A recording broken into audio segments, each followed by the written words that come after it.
Bien, sean nuevamente bienvenidos. Vamos a continuar con la parte 2, que tiene que ver ahora con las normas de auditoría de confiabilidad de los registros y estados financieros.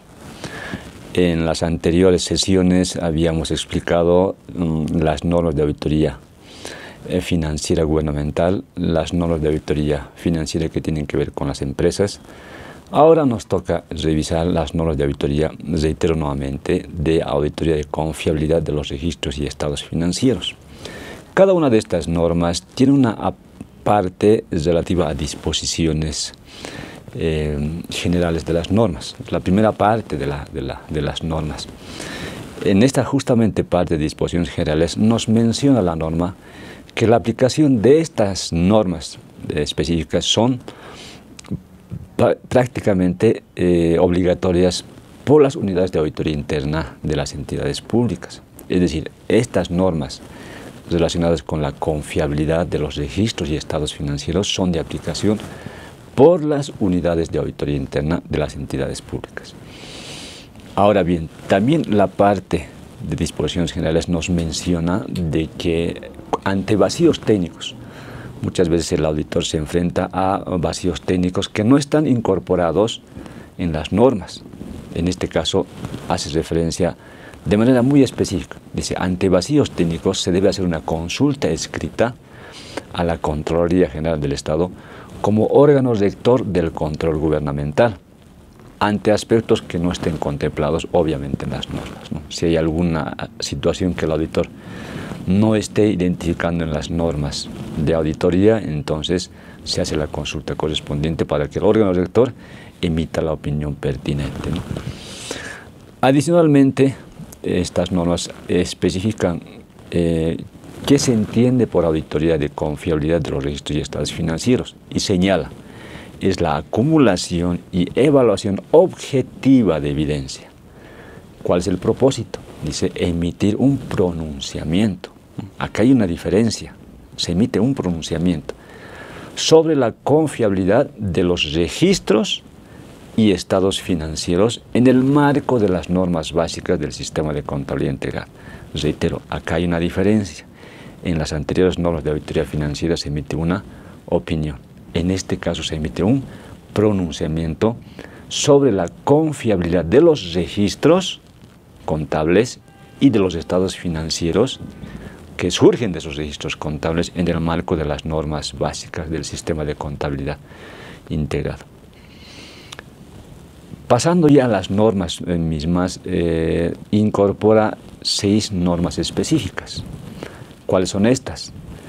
La 311, que trata sobre la planificación, la 312, que trata sobre el control interno, la 313, que tiene que ver con la etapa de ejecución, la 314, que nos va a mencionar sobre la evidencia, la 315, que tiene que ver con la actividad de supervisión, y finalmente la 316, que tiene que ver con la etapa de comunicación de los resultados de este tipo de auditorías. Entonces empezamos con la etapa de planificación. Dentro de la auditoría de los registros y estados financieros hay una etapa de planificación que se divide de la siguiente manera. Se debe hacer, señala la norma, una planificación general de la auditoría que comprende un periodo a partir de marzo y abril de la gestión auditada. Es decir, esta planificación general de la auditoría de confiabilidad de los registros y estados financieros implica una fase inicial de planificación, reitero, que debería abarcar entre el mes de marzo y abril de la gestión auditada. Ejemplo, si estamos auditando la gestión 2023, ya el personal de auditoría debería haber realizado esa planificación general en el mes de marzo y abril de esta gestión. ¿Qué más menciona la norma? Que tiene que existir una planificación específica para el análisis de los registros. Aquí enfatiza, de los registros. ¿Y qué comprende? Indica la planificación específica de los registros se realiza una vez concluida la planificación general, es decir, a partir del mes de mayo a junio de la gestión auditada. Por lo tanto, si la entidad de auditoría interna está realizando la auditoría de la gestión 2023, esta etapa de planificación específica ya debería haberse concluido en el mes de junio. Finalmente, en el tema de la planificación, hace referencia a que debería existir una planificación específica para el análisis de los estados financieros. Aquí hay que, reitero, mencionar lo siguiente: hay una planificación específica para los registros y hay una planificación específica para el análisis de los estados financieros. ¿Cuándo se realiza esta planificación? La norma indica que se realiza al finalizar el ejercicio fiscal objeto de la auditoría. Es decir, debemos esperar todavía a la finalización de esta gestión 2023 para realizar esta planificación específica, tal como señala la norma. Y dentro de esta planificación señala que se debe considerar los resultados del análisis de la confiabilidad de los registros. Por lo tanto, como el personal de auditoría ya ha planificado el análisis de los registros contables, seguramente está en plena etapa de ejecución de ese trabajo. Y es por eso que la norma señala, en cuanto a la planificación específica para el análisis de los estados financieros, es que se debe considerar en esta planificación última los resultados del análisis de la confiabilidad de los registros. Y eso es lógico, ¿no es cierto? Porque cuando yo ya estoy haciendo la revisión de los registros, seguramente estoy identificando tal vez algún tipo de observaciones sobre determinadas operaciones. Entonces, esta es información que me es útil a mí como auditor a los fines de evaluar en qué medida podría tener algún efecto en la emisión de los estados financieros.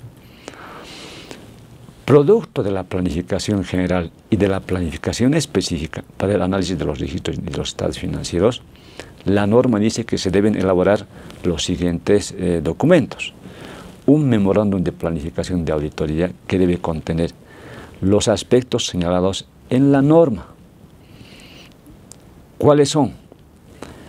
Objetivo, objeto, el alcance de la auditoría, la metodología de la auditoría, así como los resultados de la planificación general y planificación específica de la confiabilidad de los registros y estados financieros. Es decir, toda aquella información que el auditor ha ido relevando en la etapa de planificación lo debe incorporar de manera estructurada en el memorándum de planificación. Vuelvo a reiterar que debe contener, entre otros aspectos, los objetivos de la auditoría, el objeto auditado, el alcance, qué periodo voy a revisar, cuáles son los rubros que voy a revisar de manera específica como áreas críticas de auditoría, cuál es la metodología de la auditoría. Dentro de la metodología podemos incorporar, por ejemplo, que se va a hacer una revisión en detalle, se va a hacer una revisión de aspectos específicos de las cuentas a través de procedimientos sustantivos, procedimientos de cumplimiento, etcétera, etcétera.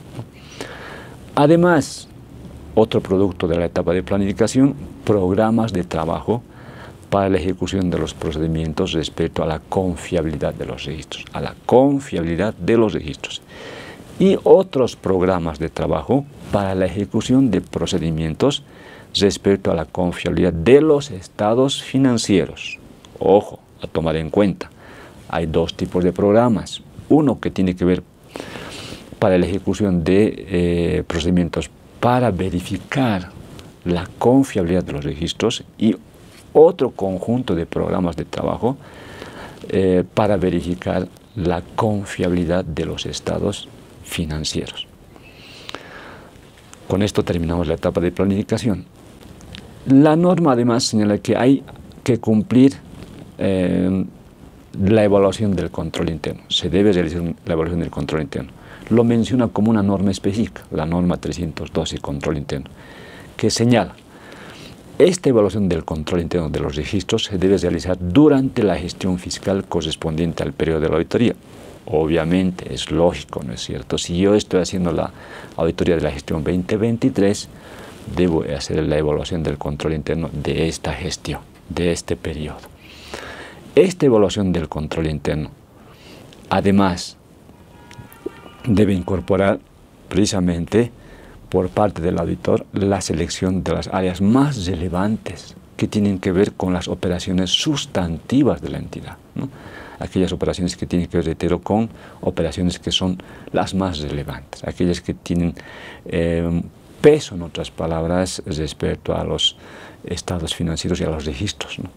Muchas veces las entidades tienen una razón de ser y sus objetivos abarcan principalmente, por ejemplo, ejecución de obras, por ejemplo, venta de servicios, por ejemplo, la ejecución de obras y venta de servicios. Entonces, seguramente las operaciones que tienen que ver serán en gran magnitud, ¿no? Entonces, el auditor evaluará esos aspectos para hacer justamente la evaluación del control interno de esas operaciones, que son las más relevantes, ¿no? Además, la evaluación del control interno comprende también aquella que tiene que ver con la elaboración y emisión de los estados financieros. Esta evaluación, específicamente marca la norma, debe realizarse al concluir la gestión fiscal correspondiente al periodo de la auditoría.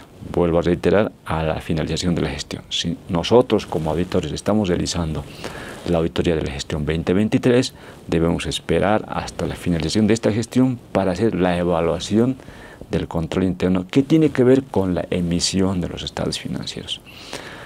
Implica además validar sus saldos, ¿no?, como parte de la auditoría. ¿Cuál es el resultado de la evaluación del control interno de la confiabilidad de los registros y los estados financieros? Primer resultado, deberíamos identificar operaciones críticas a objeto de auditoría, lo que les mencioné anteriormente. Áreas críticas que el auditor está identificando como parte de la revisión del control interno, como parte de la revisión de los registros. Puede ser por la magnitud, la cantidad significativa de operaciones. El auditor puede decir, si esta es una entidad que se encarga eminentemente de obras, las operaciones críticas tienen que ver con cuentas de construcciones, patrimonio, cuentas por pagar, por obligaciones a los contratistas, etc. Operaciones críticas. Operaciones críticas también serán posiblemente en el tema de gastos, sueldos y salarios, compra de bienes, gastos de ejecución de obras, etc., ¿no? Otro resultado, identificaremos los controles internos considerados como claves y puntos fuertes.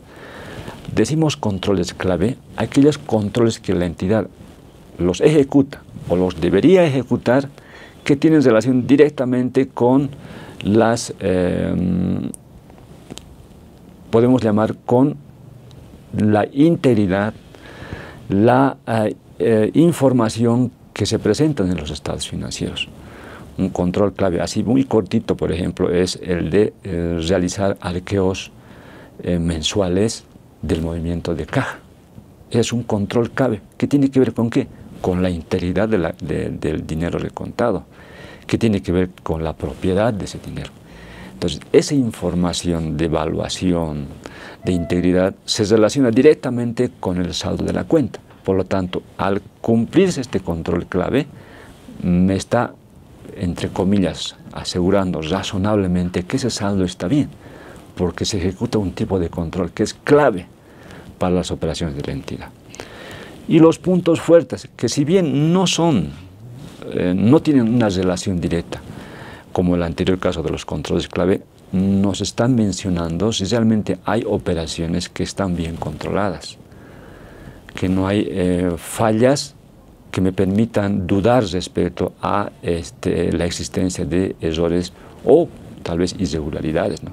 Hay puntos fuertes. Un punto fuerte puede ser, por ejemplo, que se identifique claramente qué documentos debería adjuntarse en un proceso de compra y se está cumpliendo. Ese es un punto fuerte.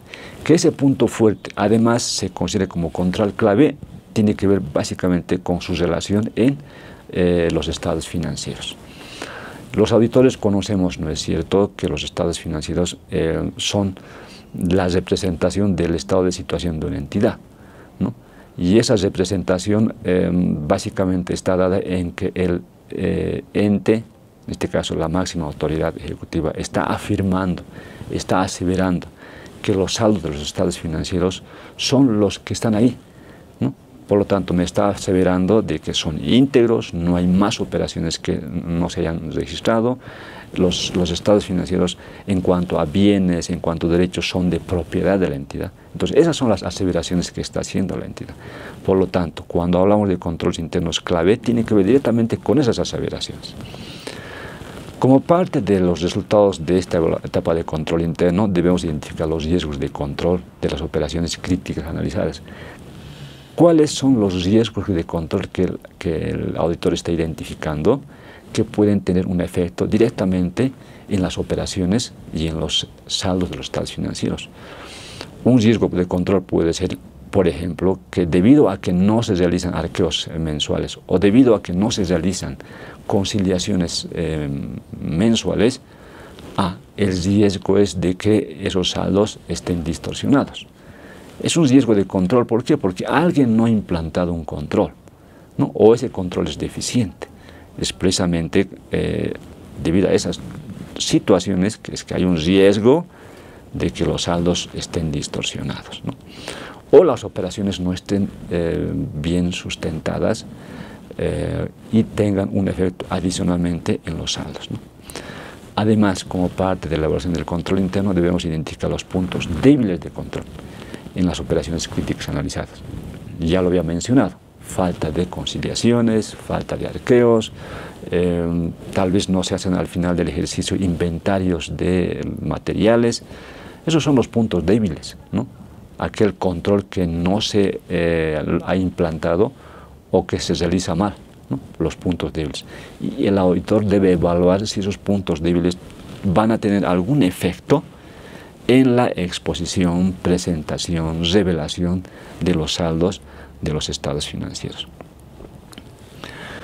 Adicionalmente, hay que tomar en cuenta que el control interno me permite, con base en sus resultados, determinar la naturaleza, oportunidad y alcance de los procedimientos de auditoría.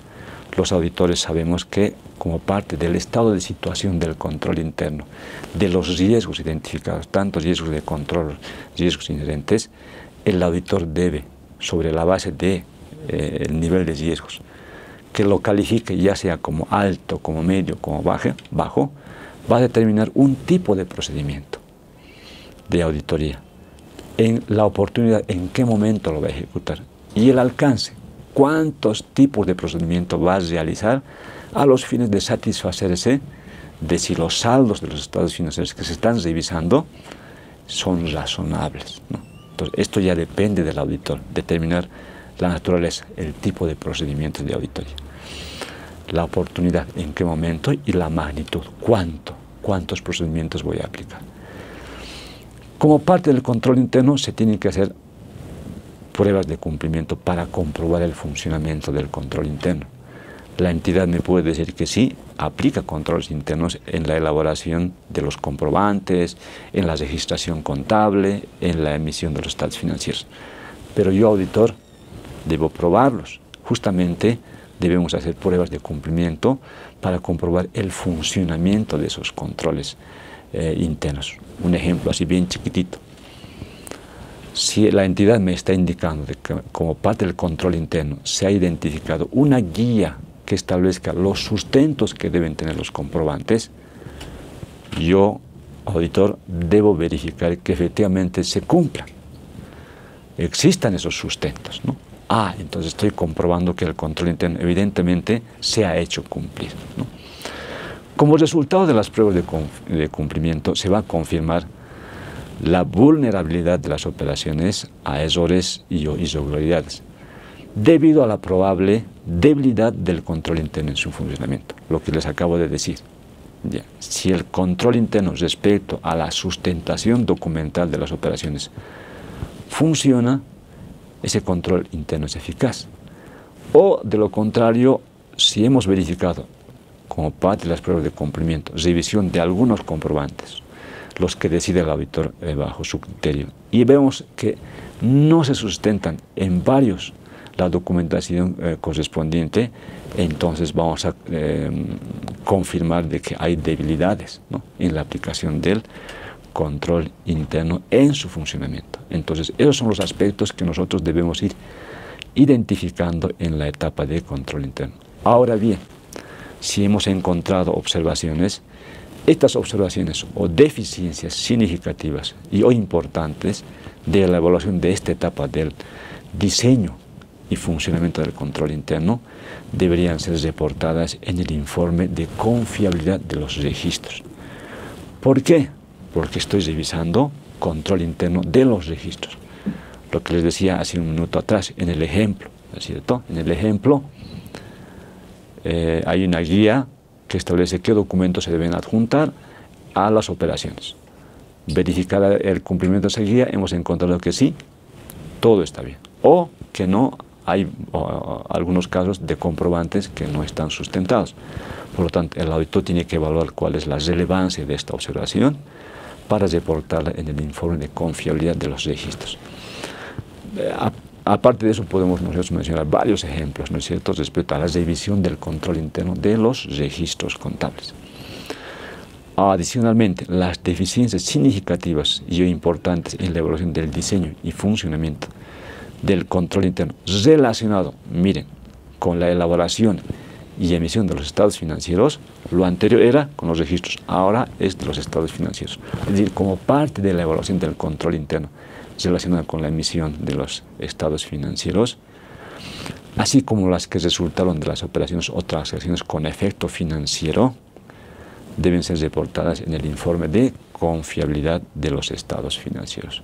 Entonces, como un resumen, se debe emitir un informe sobre observaciones de control interno relacionadas con los registros y otro que tiene que ver con las observaciones de control interno relacionadas con la confiabilidad de los estados financieros. Las otras etapas dentro de la auditoría, que son las de supervisión de la auditoría, la evidencia de la auditoría, son las mismas que las hemos visto en las anteriores sesiones respecto a las auditorías de estados financieros. Entonces, no vamos a hacer mayor abundamiento al respecto. Lo que sí es importante en esta etapa es precisar que esta norma, en la numeral 316, etapa de comunicación de resultados, es distinta a las anteriores normas de auditoría financiera. ¿Por qué? Porque señala que los informes de auditoría, en estas normas, señalan que los informes de auditoría de confiabilidad de los registros y estados financieros deben contener, ojo, alerta, un pronunciamiento sobre la confiabilidad de los registros y estados financieros, ¿no? Esto es nuevo, digamos, ¿no? Estas nuevas normas identifican este aspecto que es bien importante. Adicionalmente, en la etapa de comunicación de resultados, según esta norma, dice, el auditor debe emitir dos informes. El informe de confiabilidad de los registros y las deficiencias de control interno, que deben ser emitidos dentro de los primeros 10 días siguientes de concluido el ejercicio fiscal, ¿no? Hay que tomar en cuenta aquello, ¿no es cierto? Dentro de los primeros 10 días siguientes de concluir el ejercicio fiscal debe emitirse el informe de confiabilidad de los registros y las deficiencias de control interno identificadas en esa etapa de revisión. Y un informe de confiabilidad de los estados financieros y las deficiencias de control interno resultantes de esa información emitido dentro de los 3 meses de concluido el ejercicio fiscal. Bien, este ha sido un resumen bastante conciso del contenido de las normas de auditoría de confiabilidad de los registros y estados financieros. Se puede abundar mucho más porque la norma identifica varios elementos adicionales, ¿no? Sobre, reitero, controles clave, puntos fuertes, puntos débiles, la sustentación, digamos, en esa etapa de planificación, en cuanto a los informes de auditoría, cómo se debe operativizar la revisión de los registros y de los estados financieros. Con esto hemos concluido esta unidad relacionada con las normas de auditoría de confiabilidad de los registros y estados financieros. Gracias.